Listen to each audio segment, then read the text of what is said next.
2017 онд нийт 458 мянган га талбай тариалалт хийж 498 мянган тонн улаан буудаа хурааж авах зорилт тавиад байна. За газар тариалан эрхлэгчдийн зүгээс усалгааны системийн түрүүнд шаардлагатай гэсэн хүсэлтийг тавиад байгаамаа.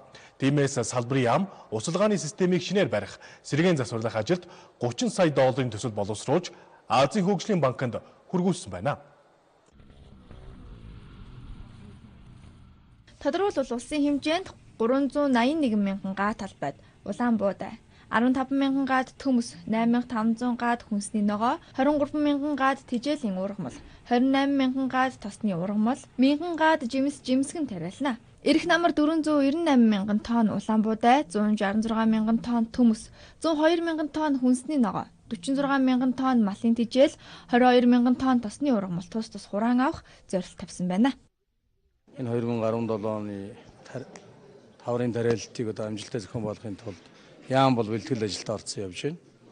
За энэ ажлын хүрээнд бол бид хамгийн ихэнд газар тариалан эрхлэгчдийнхаа техник парк шинжилтийн асуудлыг онцгой анхаарч үзэж байгаа. За Оросын холбооны улсаас 10 сая долларын техник, трактор комбайн тоног төхөөрөмж, газар тариалангийн тоног төхөөрөмжүүдийг зээлээр оруулж ирэхээр болсон. За энэ ажил маань үндсэндээ одоо энэ хаврын тариалтаас өмнө орж ирээд зарим нь одоо намрын ургац сургалтаас өмнө комбайнууд нь ороод ирнэ гэж бодож төлөвлөж ажиллаж байгаа. 2017 оны тариалалтад 7000 гаруй тонн дизелийн түлш шаардлагатай гэдгийг албаныхан тооцоолжээ.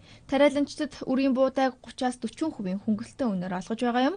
Мөн шатхууныг 50% урьдчилгаатайгаар зээлээр олгож, үлдэгдэл төлбөрийг намрын ургацаас нөхөн бүрдүүлэх юм а. Түүнчлэн тариалан эрхлэх сангаас трактор, намрын авсалтын систем зэргийг аж ахуйн нэгжүүдэд 20% урьдчилгаа төлбөртэй 4 жилийн хугацаатай зээлээр олгож байна. Түлш, ургамал хамгааллын бодис, бордоо үрийн дэмжлэг өгнө. Сангийн хэмжээнд 5000 орчим тонн үрийн будаа байгаа. Тэр дэмжлэгээ өгнө. Энэ жилийн хувьд бол онцлогтой тариалан эрхлэгчийн дэмжих сан, нийт ногоо тарьдаг хүмүүс, тижээлийн ургамал тарьдаг хүмүүстэй түлшний дэмжлэг өгөх гэж байгаа. 50% урьдчилгаа төлбөртэйгээр. Газар тариалан эрхлэгчдэд цаг уурын байдал нь чухал. Одоогийн байдлаар улсын хэмжээнд хувь ашиглалт ихтэй байгаа юм. Түүнчлэн сүүлийн жилүүдэд байгаль цаг уурын өөрчлөлтийн улмаас гам болж ургац алдах эрсдэл гарч байсан.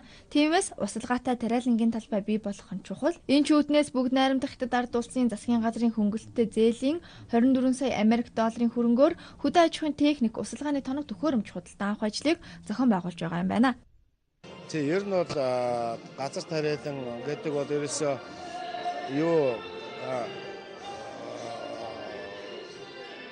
байхныг хараад шүү дээ. Тэгэхээр бид нар цаашдаа энэ байдлаас гарцсан юу вэ гэдгийг харж ил та. Тэгээ энэ байдлаас гарцсан нь болохоор устгаатай газар тариаланг нэмэгдүүлэх, баталгаатай ургац авах. Бид өнөөдөр улсын хэмжээнд 54 орчим мянган га талбайд бол усгаатай тариалан эрхэлж байгаа. Төмөс хүнсний ногоо бол ерөнхийдөө 80 гаруй хувьтай усгаатай тариалан эрхэлж байгаа. Үр тариан дээр бол төдийлөн бол нэмэгдэхгүй байгаа. За тэгэхээр бид бол ер нь одоо натрын 3 дугаар айныг үргэлжлүүлэн хэрэгжүүлэх хөтөлбөрийн хүрээнд бол усгаатай тариалангийн талбайг бол нэмэгдүүлнэ гэсэн ийм зорилтыг тавьсан. Ингээд бол хөрөнгө оруулалтын хэмжээ бол тодорхой хэмжээгээр шаардагдана. За дээрэс нь бол бас бүгд Хятад улсын хөнгөлөлтөд зээлийн дэмжлэгээр бас бид нар тодорхой хэмжээний усны системийг энэ хавар авч хэрэгжүүлэхээр арга хэмжээгээ аваад ажиллаж байгаа.